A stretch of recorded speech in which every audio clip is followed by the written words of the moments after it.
ప్రభు పేరట అందరికీ వందనాలు. కీర్తనల గ్రంథ ధ్యానము 119వ అధ్యాయము 129వ వచనం నుండి 144 వచనం. నీ శాసనములు ఆశ్చర్యములు, కావుననే నేను వాటిని గైకొనుచున్నాను.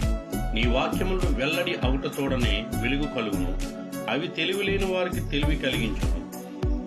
నీ ఆజ్ఞయందైన అధిక వాంఛ చేత నేను నోరు తెరిచి ఒగుర్చుచున్నాను. నీ నామమును ప్రేమించే వారికి నీవు చేయదగినట్లు నా తట్టు తిరిగి నన్ను కరుణింపము. నీ వాక్యమును బట్టి నా అడుగులు స్థిరపరచుము.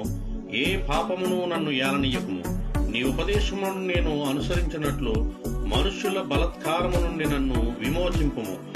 నీ సేవకుని మీద నీ ముఖకాంతి ప్రకాశింపజేయుము. నీ కట్టడలను నాకు బోధింపుము. జనులు నీ ధర్మశాస్త్రమును అనుసరింపకపోయినందుకు నా కన్నీరు ఏరులై పారుచున్నది. యెహోవా